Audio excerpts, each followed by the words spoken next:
Good afternoon, everyone. My name is Sylvia Rodger, and I'm the Director of Research and Education here at Autism CRC, and I'd like to welcome you to today's webinar on making peer research work. At Autism CRC, we're committed to engaging individuals on the spectrum and their families throughout the research process, from the development of our research agenda through stages of planning, such as implementation, reflection, dissemination and provision of feedback.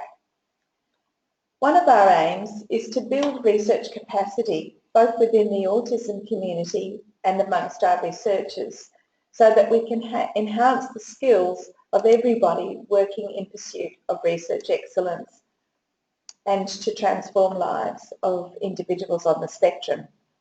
I'm joined today on the panel by Olivia Gatfield, who is sitting next to me, and she is our Research Academy Project Coordinator, and Tori Haar. And Tori is our Future Leaders Project Officer, and you're going to hear from both of them during today's presentation. But before we get started, there's a couple of things that I need to make you aware of in relation to today's webinar. At the moment, as the audience, you're listening in on your computer's speaker system by default. If you prefer to join by phone, you just select the telephone icon in the audio pane and the dial-in information will be displayed. The audience is on mute, but you will have the opportunity to submit text questions to the panel by typing your questions into the questions pane of the control panel. You can send these at any stage during the presentation, and we'll be able to answer them as we go or at the end of the presentation time. So we'll be collecting and monitoring these during the presentation today. I'm going to begin speaking about some of Autism CRC's research practices, and then Olivia Gatfield is going to talk a little bit more about the evaluation of our first Research Academy. She was involved with us as project coordinator with relation to that event as well. And then Tori Haar, who's just come on board with Autism CRC, is going to provide some details about the first stage of a project looking at a concept called Future Leaders. But you'll hear a lot more of that from Tori. So this has been a very exciting week for us at Autism CRC because we've released a whole range of new inclusive research practice resources, reports and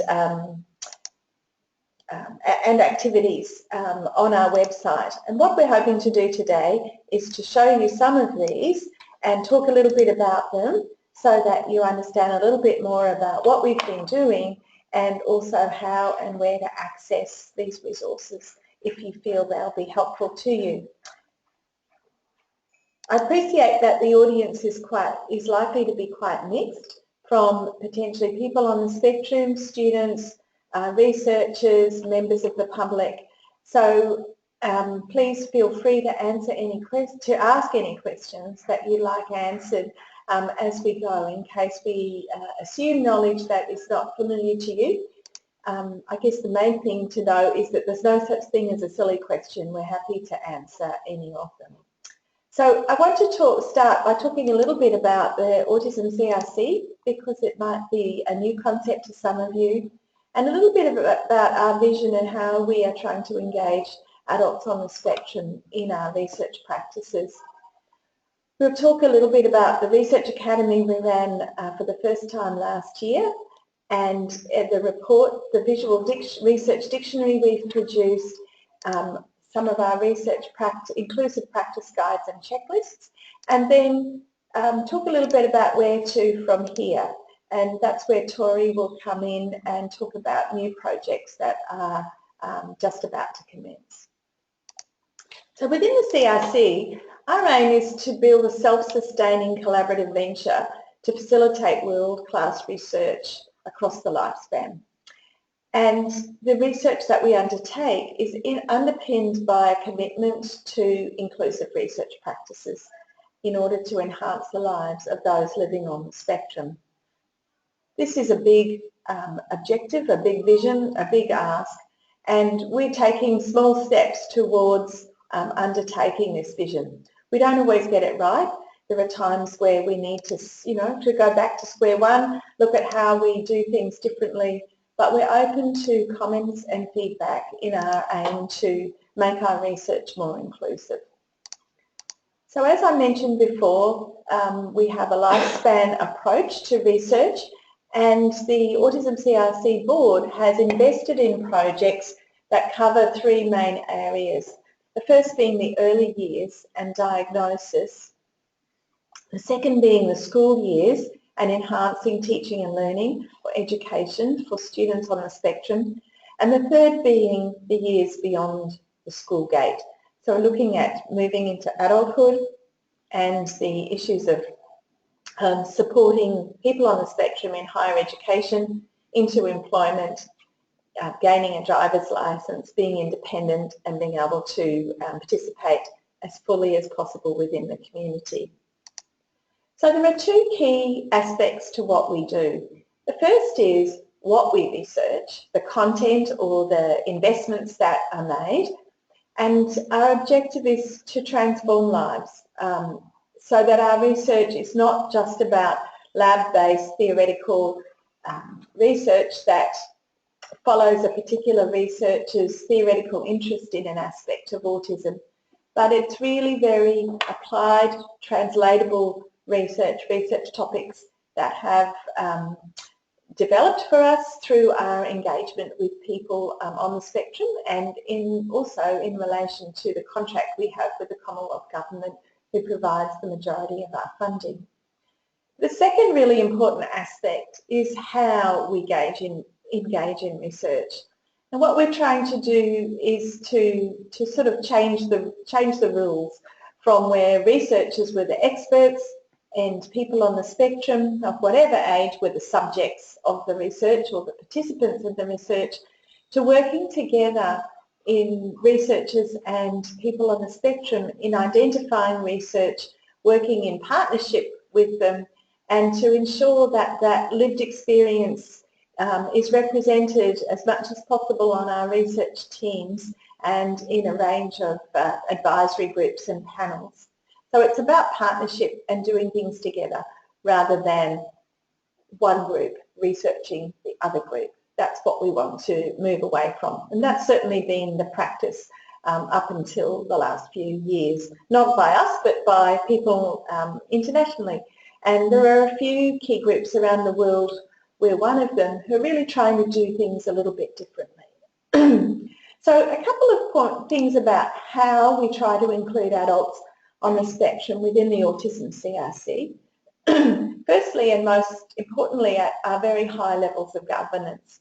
So we have a board member who is on the spectrum, brings enormous wealth of expertise in governance and in health and safety and in a whole range of areas to our board. We also have 3 parents of adults and adolescents with autism on our board as well. But a key achievement has really been to, over the past year or so, to have somebody on the spectrum on the board. Secondly, we have a range of very important board committees, and we have people of the spectrum like Jackie here in the picture on our Biobank Access Committee.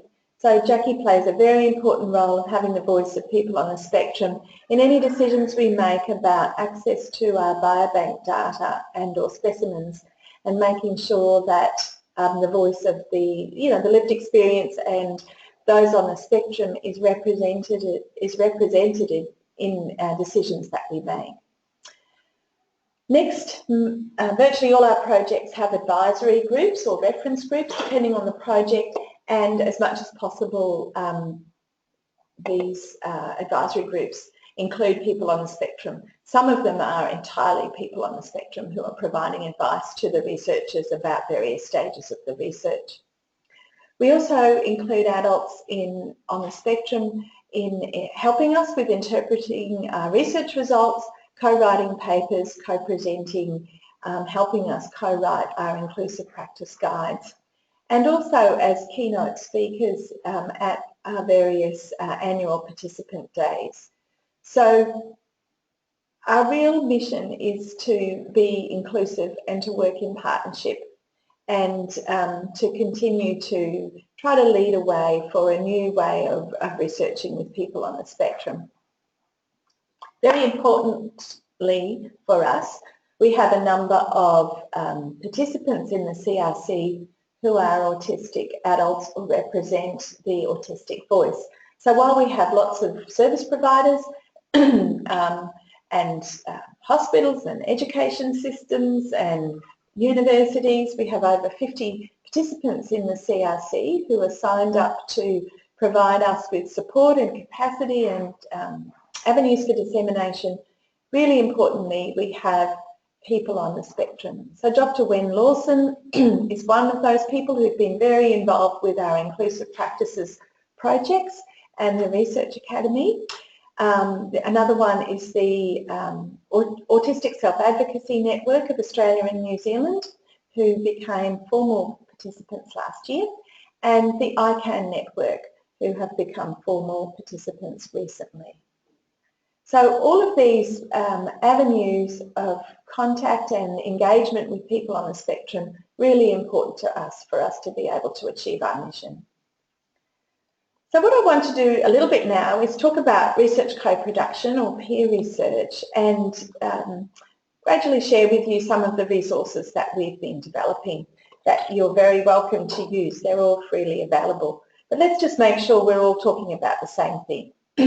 Research co-production is about engaging people on the spectrum who are co-producers of research from the very early stage of identifying what should be researched, developing the proposals, implementing the projects, analysing and interpreting the data and sharing or publicising the findings. So we're talking about a role in all stages of the process. So what are some of the things that we've done so far? Well, first of all, we felt it was really important that inclusion and partnership were part of the values of the CRC, and as indeed they are, and that we aim to have meaningful inclusion and that we're not tokenistic. And I think this is one of the things that we've heard a lot from people on the spectrum, that many organisations and many researchers give lip service to the idea of inclusion, but perhaps don't always walk the walk or walk the talk. So what we're trying to do is to really be inclusive and not tokenistic. As I said, sometimes we don't quite get it right, but all of us are learning all the time how to engage and partner better. So one of the early things we did was to develop a statement of inclusive research practices, which is on our website. We're just syncing computers here. And I'm going to get Tess to work you through how to get to that statement. And I guess one of the questions while Tess is doing that, or one of the comments, is perhaps how would you use this statement? Well, for us it's a statement about what we hold to be true, what we try to aim to do. For others of you who are in different organisations, you may well want to embrace some of these things or consider these things in relation to your own work in research or your own organisations. So what we did was specify some of the things about why inclusive practice was important and make some really clear statements about what inclusive practice looks like. All the resources that we're showing you today are downloadable from the website in PDF version. You will get a little box that asks for your email address. We won't hand this on to anybody, trust us. It's just an important way for us to be able to keep account of who's accessing it, and then if we want to go back later on to find out a little bit more about whether these things have been useful, we're able to do that down the track. And that's really important from our perspective, because we like to evaluate what we're doing and see what's useful for you. So in the development of the statement, we obviously sought feedback from adults on the spectrum, and we've been updating that as we go.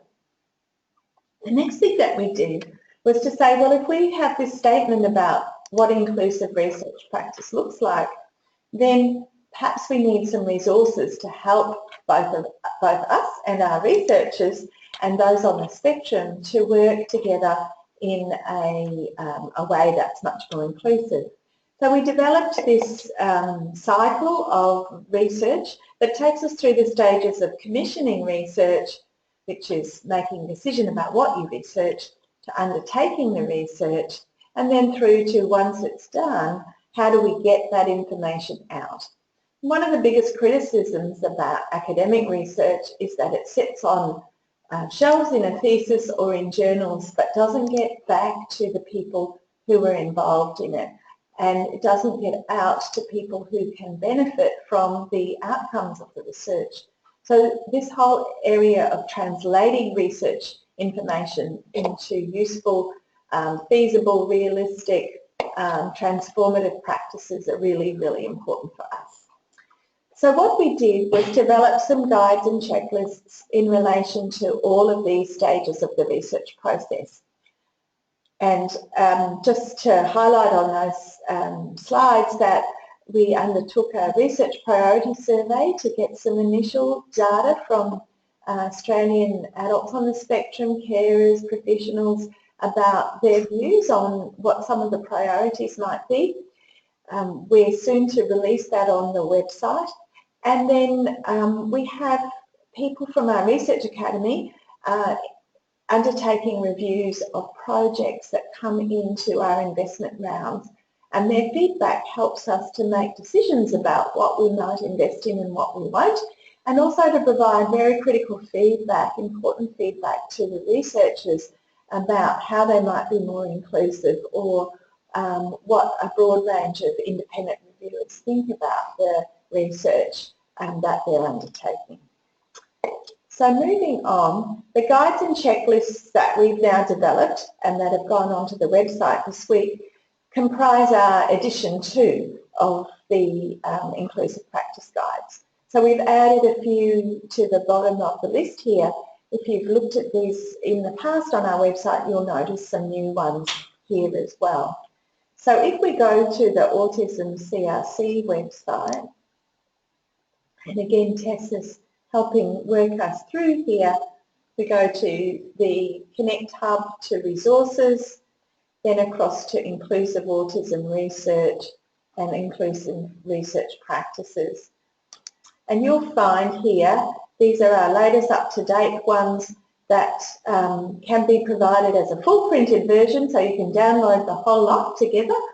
Or if you're interested in certain parts of the research cycle or the research process, you might want to just download a guide that relates to a particular area.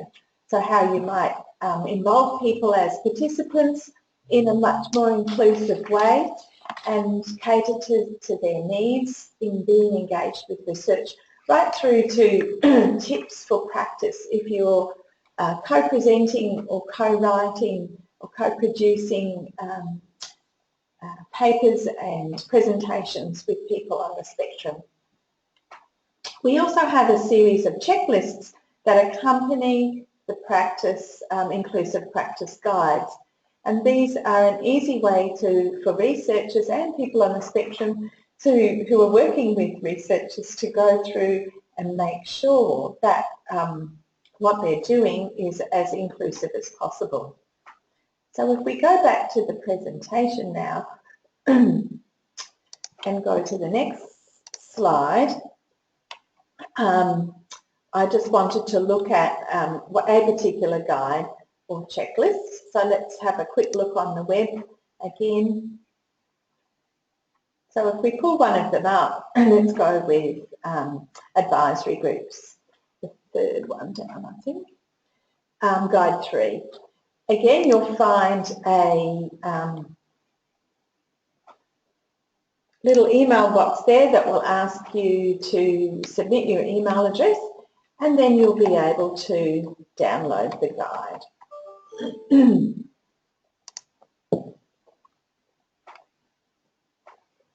So this particular guide references the first bit from our statement of inclusive practices, and then goes on to give examples of how people might be engaged in advisory groups or committees, and gives some examples of practice that is more inclusive. So in this one, we've looked at autism-friendly environments for meetings, assisting people on the spectrum to engage more easily in virtual meetings, some tips about scheduling meetings, supporting participation, etc. So if we go back to the presentation now, I've put on both sides of this slide examples of a practice guide and then the checklists. So you see the checklists are really a yes, no, I'm not sure, but these are things that are a quick, ready reckoner for researchers if they're planning particular activities to think, have I considered that, have I done that? So it really is a good prompt to help people to work through some of the things that they might consider to be more inclusive. The next slide illustrates some examples of different formats of reports. So we have a full report that's a more lengthy, more scientific report, although we do try to have these written by the researchers in a bit more of a lay language than they would write for conference or journal presentations. We have an executive summary, which is a short, maybe 2, 3, up to 10-page maximum summary of what the research did. So if people don't want to read 40 pages, they can read a much quicker executive summary, and then they can dip into a larger report if they want to. And then we've been working with some visual snapshots, which contain infographics and ways of getting a quick idea about the research, what happened, what the findings were. We're starting to work with the concept of a plain English writers group, and I'll talk a little bit about that in a little while, as another way of providing a plain English or easy to read version of our research findings. So next, just to talk briefly about the Research in Autism workshop that we ran last year. So what we aimed to do was to bring a cohort of adults on the spectrum who were interested and ready to engage with researchers, together with researchers who were interested in really pursuing peer research more seriously. And our aim here was to build capacity across the sector, among researchers and also among people within the autistic community. So last year we brought 14 autistic adults and 14 researchers together with the view of developing their research skills and inclusive practice skills.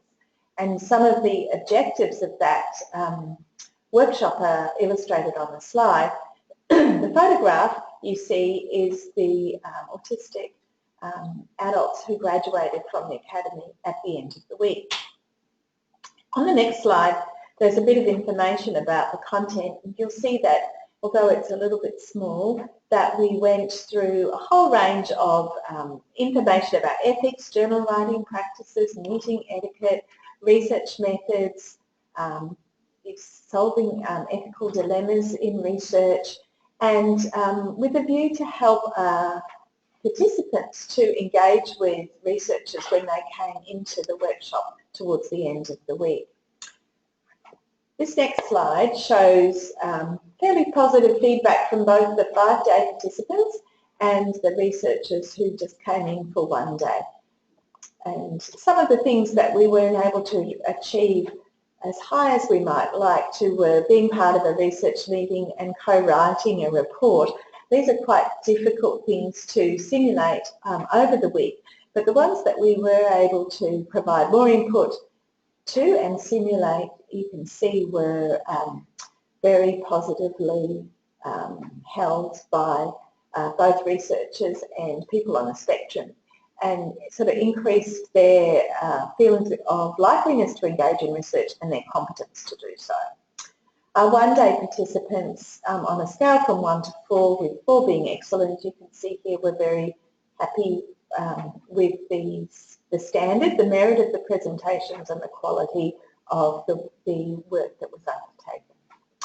If we move on to qualitative feedback, we collected information about the content and the methods we used and how we could improve it and the format of what we did.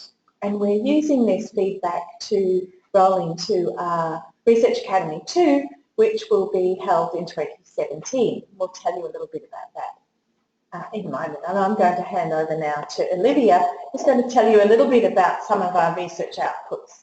Thanks, Sylvia.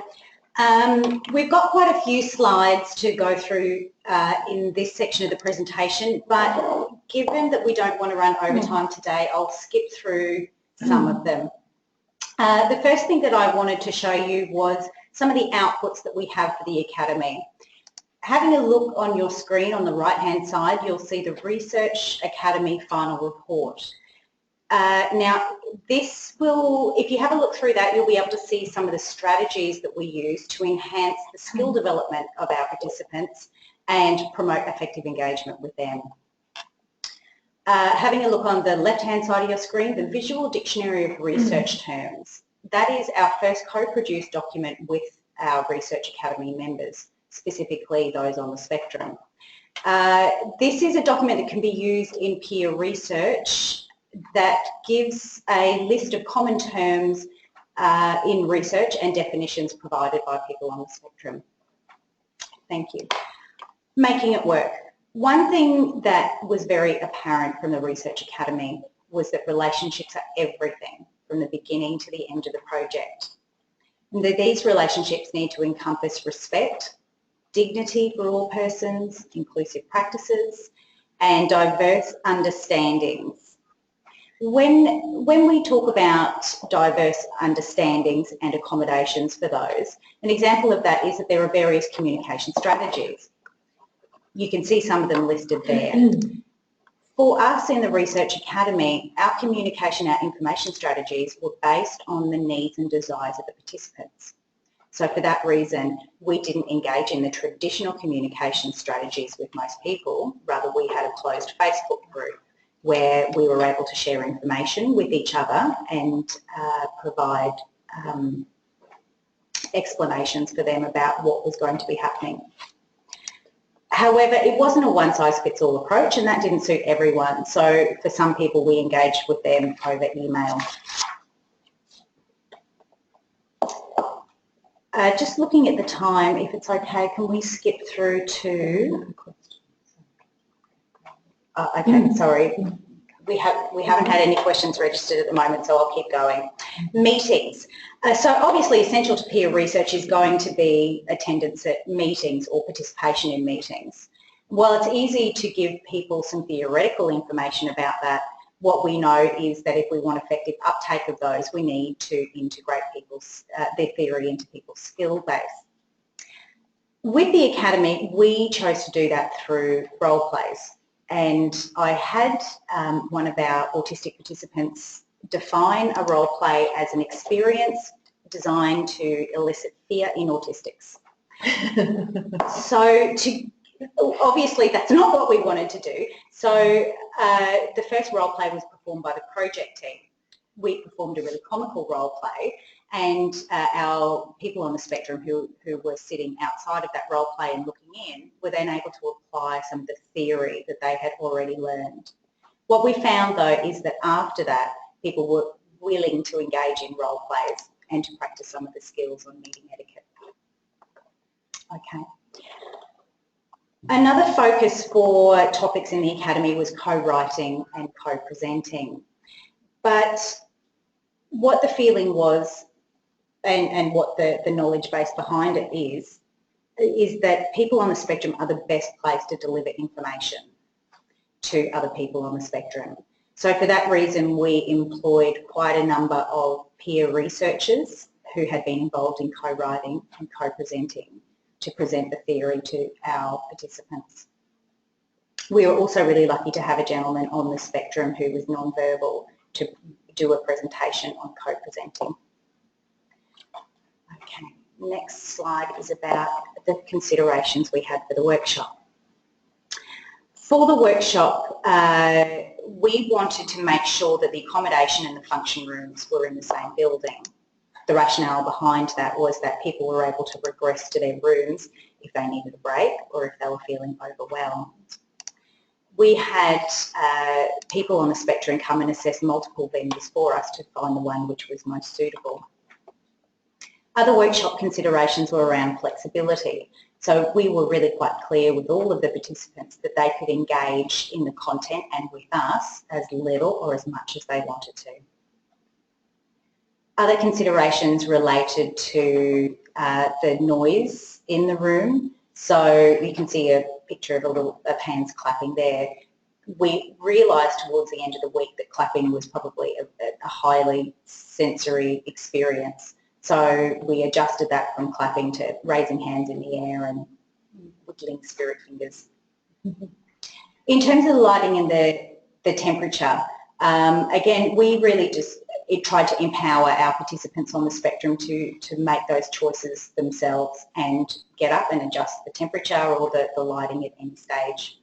Obviously, we chose a venue where there was options to fluoro lighting. Other considerations were having STEM toys available for people to use at any stage, and obviously it was the researchers as well as the people on the spectrum who used these. We also had questions and comments box with questions being addressed each morning and each afternoon. So that gave people a safe space or an anonymous way to ask questions of the project team. What we learned was that success is all in the preparation. So we really tried to prepare our participants as much as possible for the workshop in advance.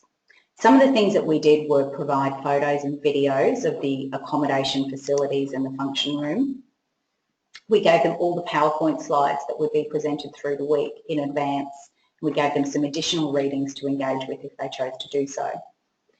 We also provided a map of the local area which gave details such as locations of various food establishments and chemists. We gave them in advance details of emergency evacuation procedures, and we practiced these on the first day of the workshop. And we tried to make that as real an experience as possible, so we had the sound of the alarm play for us. We also prepared people by giving them photos of the staff at the venue and biographies of the researchers that they were going to meet on the joint day. Although in retrospect we would probably have videos of the researchers. Other things that we did to prepare people were to provide menus in advance, so if there were any dietary restrictions or any items that were going to be given to them during the week and they didn't like them, we could negotiate with the staff and the chefs at the hotel. And lastly, we detailed all of the activities for them, so what was going to be the content of the role plays, for example, and giving them items that researchers had asked for feedback on. And the picture you're looking at there is one of our success stories, and that is some of our 5-day participants providing feedback to our researchers on items that they had been prepared for in advance. Sharing of views. So what we really felt strongly was that all of the preparation led to increased comfort levels, and that promoted the sharing of views between the researchers and the attendees on the spectrum. Making it work.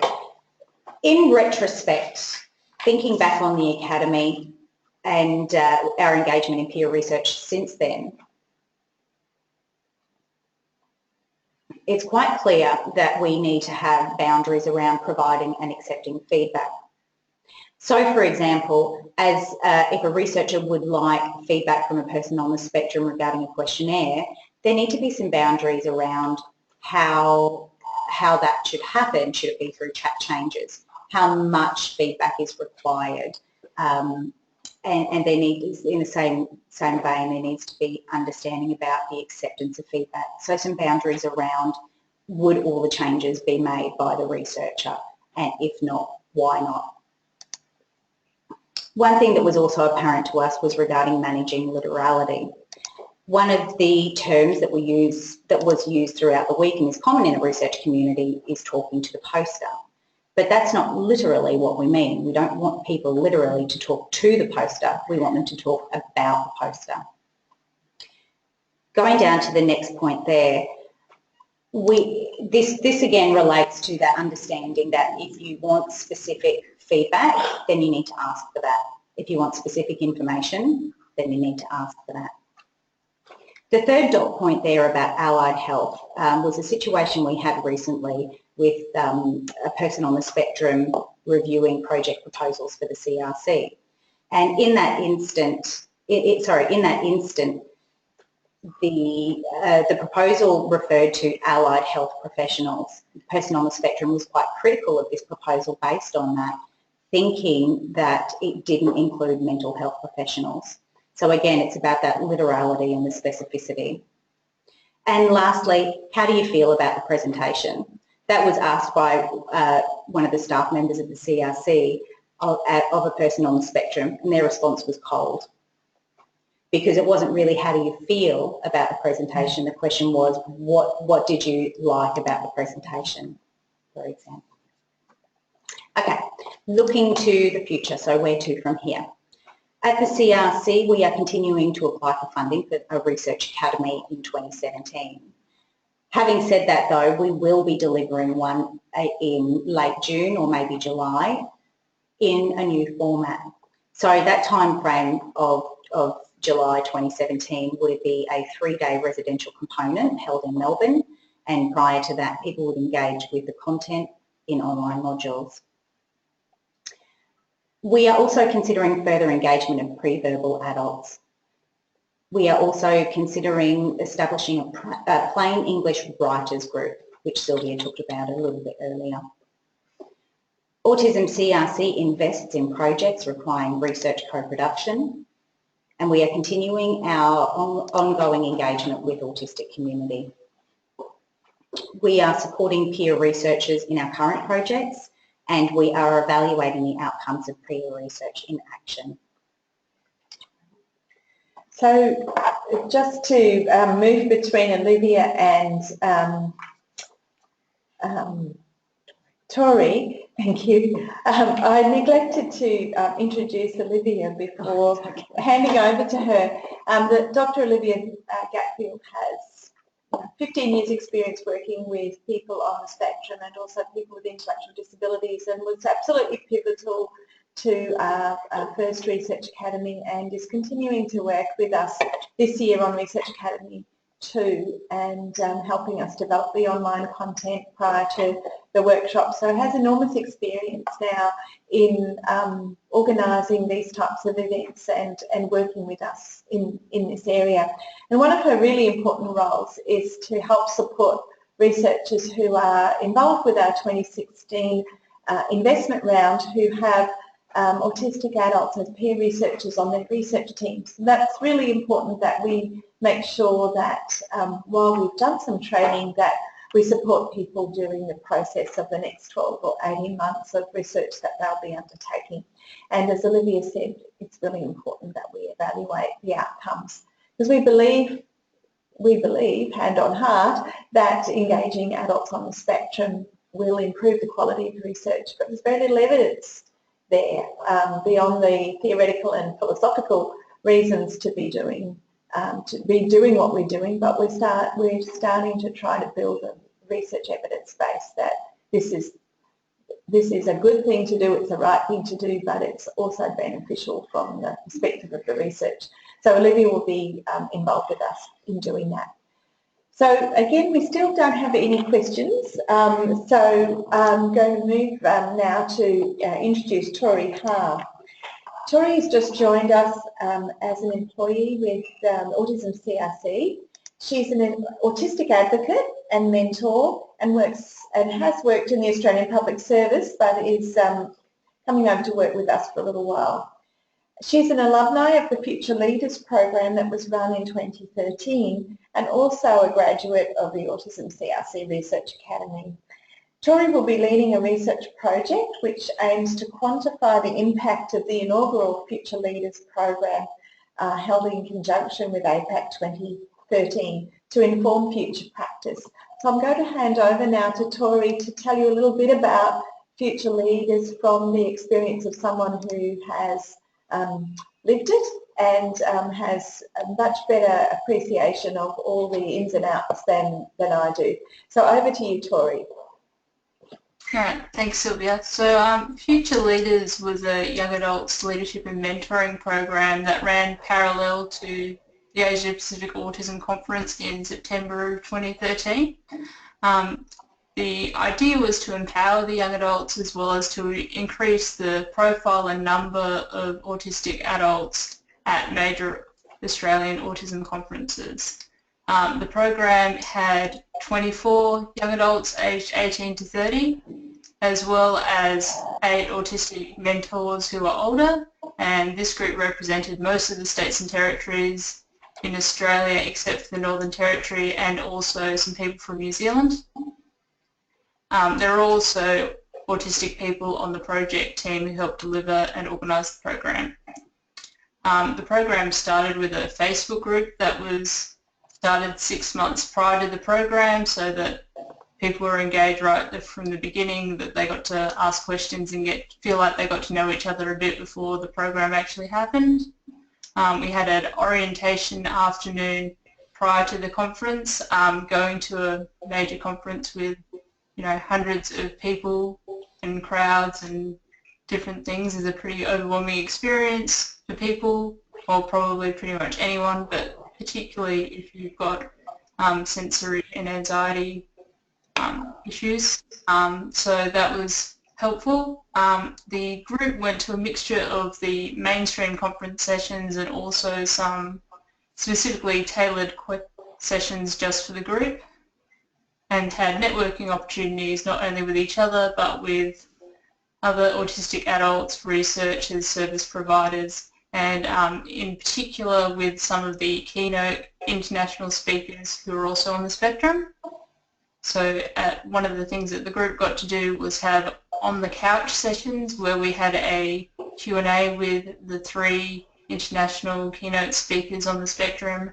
Ari Naiman, who is the president of the Autistic Self-Advocacy Network in the US, Dr. Stephen Shaw, who's a musician and special educator, and John Elder Roberson, who's owns a very successful business and is a New York Times best-selling author. We also had the opportunity to do some media training, and some of the members of the group also wrote articles, some of which were published in their state papers. One of the pieces of feedback that the original evaluation, which was conducted after the program for reporting back to the people who provided funding, one of the quotes that was included from Stephen Shaw was that it was a refreshing acceptance of difference, and that it was something that he hadn't observed in all the different conferences in the US that he'd been to previously. Some of the accommodations that were made for the group included reserved seating, having a chill out zone, having a separate area for people to get food without having to feel like they're fighting hundreds of different people for that opportunity, groups informally walking over together to the venue, and accommodation together that was close by to the conference. In terms of my own experience, I hadn't been diagnosed with Asperger's all that long before the conference and the program happened. I hadn't initially known how to process getting diagnosis as an adult. I'd been a bit confused about what it meant to me, and I didn't even tell my parents until about a year after I got the diagnosis. Future Leaders was, I guess for me, my introduction to the autism community, and one of the first positive things that I'd done after accepting that diagnosis. I really enjoyed getting to spend time with a whole variety of different people and the different experiences that people brought together. You know, it was a good opportunity to network. Some of the people I've kept in touch with and become quite close friends with over the years that have passed since. And people were generally pretty accepting of each other's differences and their needs, including things like, all right, well, we need to find a restaurant that has good gluten-free options because this person and this person have special dietary requirements and that sort of thing. The program helped make autistic people more visible at the conference. It provided networking opportunities and gave people confidence and ideas about where their own personal journey in terms of being engaged in autism advocacy and leadership might go. So for the project that we're looking at now, it's been almost 3 years since the program ran, and we're going to do a follow-up evaluation of the project to get a better understanding of its impact so that we can learn what elements were effective and worthwhile and have a better understanding of what was effective as well as what could be improved upon. We're hoping to interview around 15 of the people who participated in the original program. We want to find out what they've done since the program and how they think the experience of participating in Future Leaders may have helped them on that journey. We're also interested in what future goals and aspirations they might have and whether they'd potentially be interested in contributing their insights and experience as part of an alumni council consulting on a new program if it were to be developed. Some of those experiences and outcomes could then be used, with people's permission, to build some case studies which could be used to demonstrate the leadership potential of autistic young adults and the benefits of empowering them through leadership training and mentoring, like what the program delivered. And so where to from here after, next slide, thanks. After the evaluation, well, we're calling the evaluation stage 1, and what happens after that will depend on a range of factors, including what the evaluation shows and our ability to get funding in order to build something on from that. Potentially the case studies and the evidence from the evaluation could be used to help attract funding, and a future project based on the evidence and a new program could then be developed from what was learned from the original, as well as other projects along similar veins such as the Research Academy. If a new project was developed, it would be an inclusive and collaborative process, having made contact with the alumni of the previous Future Leaders program. That would pave the way to using some of their knowledge and experiences, as well as the experience from other CRC partner organisations, especially the ones that are autistic-led, and other members of the community to help deliver and build on to create a new successful program. If we were able to do so, any new project would ideally be delivered in the next 12 to 18 months. It's not going to be something that's going to happen tomorrow, and consideration would need to be given to the best way to do this, both in terms of attracting funding and providing the program, which could include a mixture of face-to-face delivery and online content like what Olivia was talking about with Research Academy too. That was what I had to say. Thank you very much, Tori, for your insights and for sharing with us the experiences you had with the Future Leaders program a couple of years ago. So we're very excited to have Tori on board with us starting in a few weeks' time, and to start getting the research around the outcomes to the first project underway. So we've just got a couple of questions that have come in. The first is, how can I as an autistic be involved in peer research? So I guess what I would, my response to that would be, please stay in contact with us. through info@autismcrc.com.au, and keep an eye on our website, because later this year we will be putting out for expressions of interest in Research Academy 2, and this might be a way for you to be involved with doing some capacity building around research to enable you to engage more comfortably with researchers and to have a good understanding of some of the terms and some of the expectations. Another question that we have is, how do we find out who would be available to give autistic input into our research proposal or design? So I'm assuming this question is coming from a researcher in the autism space, and I guess our comment here is again to get in touch with us at info@Autism CRC. The key reason is that we're now developing quite a list of people who have an interest in this area and who have been through some of our Research Academy training. And at this point what we're trying to do is to broker the relationship with researchers if we understand your areas of research interest and what you'd like to, what you like, the sort of input you'd like. Then with our knowledge of the people we've been working with, we can make it, the best match we can between your needs as a researcher and the people that we have engaged with and who are happy to help us out. There are a few other interesting ideas that we're starting to play with, again with feedback from autistic adults about bringing people together through our website, and we're starting to explore those. We haven't got an outcome of that just yet, but there may well be a mechanism for us to do that. Somebody's called it Tinder for autistic research. So I don't quite know that we're going to capture the whole market with that, but we are exploring different ways of bringing people on the spectrum and researchers together. So this next question is for Tori. Tori, did future leaders help autistics grow and progress their journey as leaders and advocates? Could you tell us a little bit? I know you're about to embark on the research in this area, but from your experience with the people you know, how did future leaders help them grow and progress as leaders and advocates?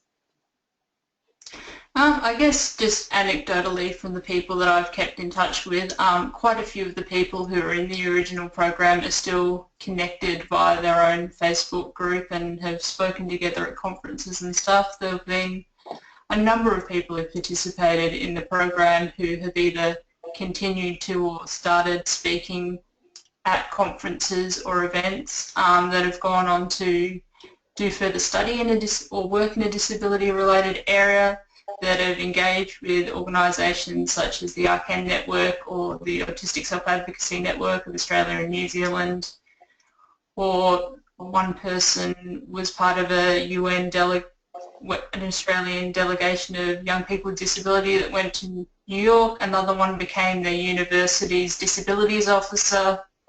I guess the evaluation will help show what role future leaders might have played in that, but I think certainly the networking opportunities and knowing some peers with similar interests and skills has certainly led to some opportunities for people. Great, thanks Tori. I've just got one more question coming through on the chat to us here. Tori, while that's coming through, could you tell us a little bit about the role of the mentors in the First Future Leaders? Yeah, so the mentors were a group of people who didn't fit into the age group for future leaders at what it was targeted to, but also got an opportunity to connect with everyone, and it was probably in some ways one of the less effective aspects of the program in that it was quite informal due to time and funding constraints, who was mentoring who. So I think there was a little bit of a hit and miss in terms of how people were connected, but quite a few of those people are, involved in the CRC. One of the people involved was Malcolm, who's now the autistic representative on the board.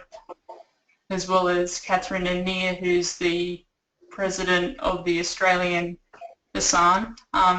But I know for me, I can't necessarily speak to other people's experiences, but there have been people within that mentoring group who've given me advice on abstracts that I've submitted to conferences, put me in touch with media opportunities, who I've been able to talk to about thinking about going on to further study in disability areas. So that may have been the experience of some others in the group. I'm not quite sure to what extent.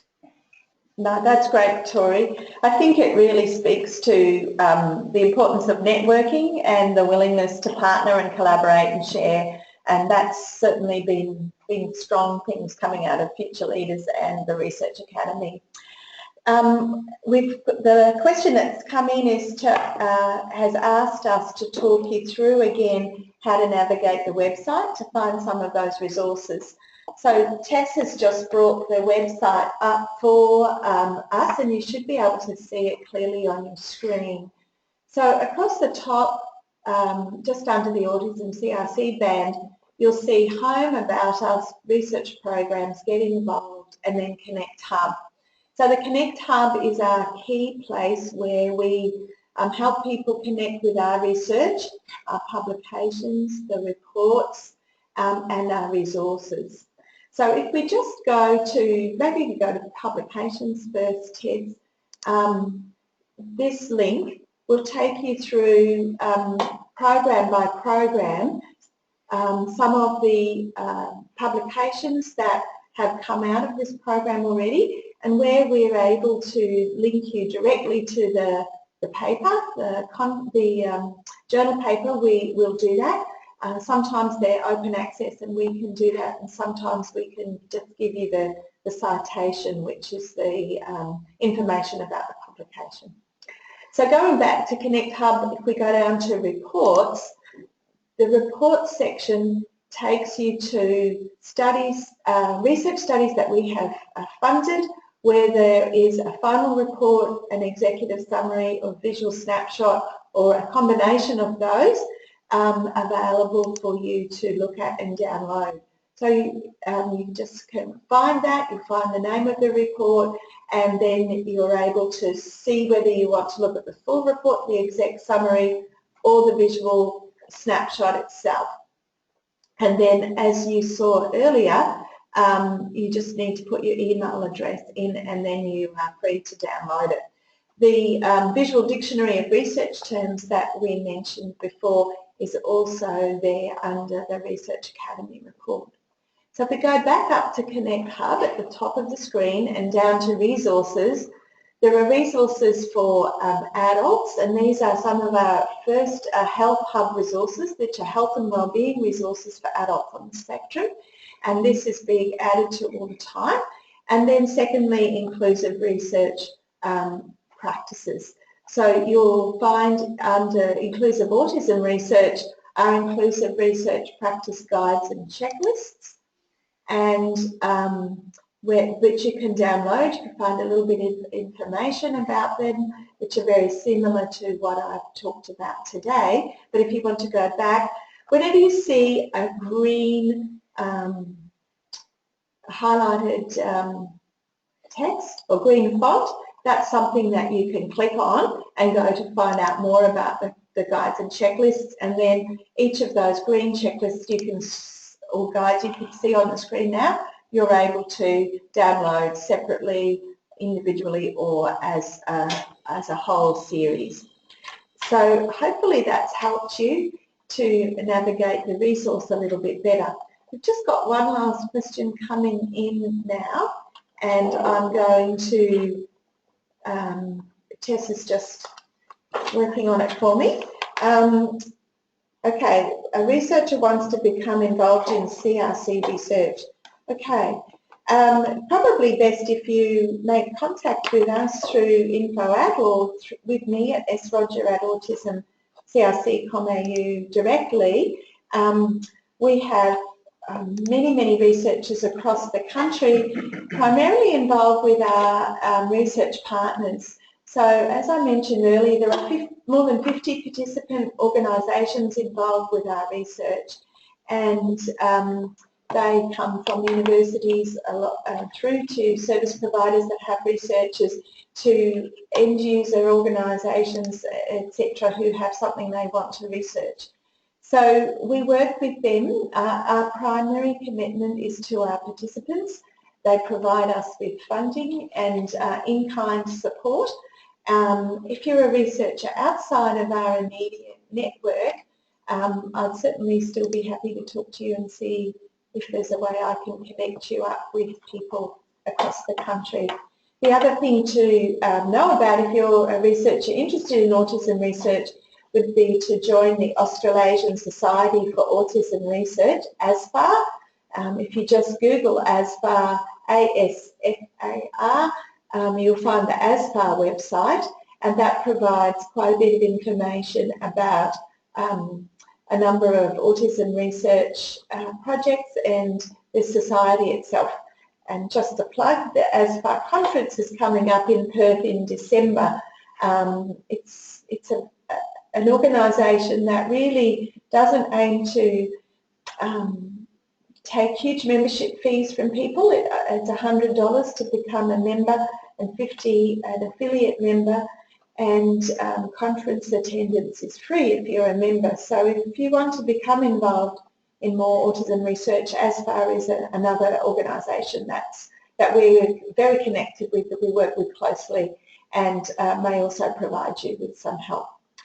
We've come to time now, and I think that's the last question that's coming through our chat line here.